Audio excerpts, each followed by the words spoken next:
and I can't stop stirring while I begin answering this question.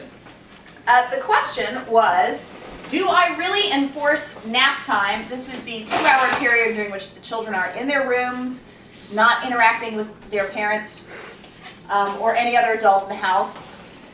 Do I really enforce it, and how do I do it? So Mal has come over to take this because it's lunchtime, and after lunchtime, what is everyone doing? Tell Mal, guys. Nap time. Nap time.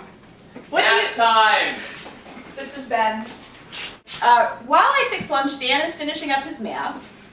Ben is doing his history, and Emily has sort of a reduced school day today because she's just been to the dentist and she has a broken clavicle. So she'll be doing most of her stuff this afternoon, but right now she's basically trying to get Anna to play tug of war. Playing with the dog. So what we're going to do is we're going to have lunch, and then after lunch, everyone is going to go to their room. Emily, what do you normally do during rest time? Listen to tape. Listen to tape. What else? Play with Anna. Lie in bed. Okay. Read cartoon books. Yes, all the things that we don't do during the school day. So, I have very few limitations on what they can do during rest time, except that they're not allowed to come and talk to me unless there is an emergency. They are not allowed to pop out of their rooms into the kitchen at various intervals every time they hear an adult voice to find out what's going on. They are, sometimes on nice days particularly, I relax the you can't play with each other rule and let them go outside and play together, but normally they cannot play with each other because this is the time that I want them to have a break from their siblings. When you homeschool, the siblings are there all the time. Right. So Dan, what do you normally do during rest time? I put my creative skills to work and listen to tape. Yes. There's a lot of audiobook listening to. What are you listening to just now, Dan? I'm listening to one of the Pendragon books. Oh, those are good. Yes. And you are too, aren't you? Uh-huh. Ben, what do you plan to do during rest time today? Chill, yo. Sorry. Fine, chill, yo. Probably. I might take my food there if lunchtime extends past 1. I like eating and reading and listening to music all at once, so that's fun. Yes. Hey, Ben. Yeah. What do you see as the purpose of rest time? To have a break from school and work things that you have to do. Okay, so in a few minutes, you can see me dispatch everyone to their rooms for rest time. We have just had lunch, and it's almost 1 o'clock. And in our house, from 1 to 3, the kids entertain themselves in their rooms. When they were smaller, this was nap time. As they started to get older, we never let them know that nap time could end. As they started staying awake for that whole period, we invested in all sorts of toys and books that were only for nap time, and audiobooks, lots and lots of audiobooks, many, many tape recorders sequentially. What else did you guys do when you were littler? Do you remember during rest time? Well, we had this little plastic figures. Many, many little plastic figures that were set up in, huge scenes. Anyway. Actually, I might do that this nap time. Now, I did, when they were younger, check on them regularly to make sure that they were not destroying the world, coming out of their rooms. If they came out of their rooms, they were whisked back into their rooms. If they continued to come out of their rooms, the penalty was they had to get in their bed with no toys and nothing and just lie there. So, yes. So they learned pretty quickly to stay in their rooms from 1 to 3. Now, every once in a while, they sort of get into a pattern of coming out during rest time to ask random questions. And what do I usually do when you guys do that? Just say go to bed, I'm not here. Yes, I say I'm not here. That works pretty well, actually. Okay, so as they have grown, nap time has become the time when they get to do their own thing. They do their schoolwork all morning. During rest time, they get to do whatever they want. Read cartoon books, waste time, different things that we don't really do during the morning. Lie in your bed and think about stuff. Think about stuff. Yes, think about stuff. So Play with your dog. Play with your dog, right. So Buzz in its fur. Ben has finished his lunch. He's not quite done with his history yet, so he's going to go back over on the sofa and finish his history, and then he is going to go have his rest time. Yes. From when to when? 1 to 3. And what are you Or not? whenever I'm finished my history to 3. Yes, from whenever you finish it. And what are you not going to do? Tell me the things you don't do during nap time. Come out of my room or play video games. Yes, no screen time during nap time. Absolutely verboten. Unless you get special permission.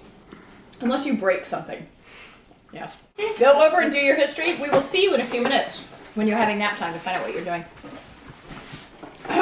Okay, so Daniel has a violin. He went to the dentist this morning, and he has a violin lesson this afternoon. So he's trying to finish up his math before nap time. How much you got left in?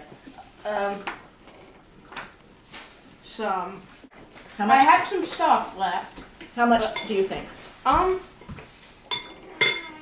We're still recovering from palm sitting here. 15 minutes. 15 minutes? Okay, I'm going to give you a choice. You may either do it now and then have nap time, or you may go ahead and have your nap time, but you have to get up right at 3 Can o'clock. I do it during nap time? If you want to do it during nap time, you may. Alright. Okay? Okay, because But all the talking has been slowing down my reading. I'm so sorry. But I need to check it when you're done to just see how far you got. Okay. Okay, so at 3 o'clock when you get up, I want to check your math, and then we'll get you ready for violin lesson. Okay. Okay, so say goodnight to Mom. Good night, camera. And all behind the camera. All right, Mars? Emily, it is rest time. Mars, Do you come want here. to... Come. He wants to stay with me. Oh. No, poor Marzi. He wants to stay with me. He can stay with me. Alright. All right. Come here, Mom. Do you want to take that into your room to finish during rest time? Are you full? Okay, I'll put it away for you. You want to take your water into your room? Mm-hmm. Okay. What else do you need? Have you got all your stuff? I need Anna and her toy. I don't know where she went. Okay, go find the dog Anna, and her toy went. find the dog and head to your room. There's I know toys how over to there. solve this. Anna, cookie. Now you know you've got to give Mars one too. Cookies. Come on, cookies. I think we've lost the dog. Here you are. Always works. Sit. Come on, Mars.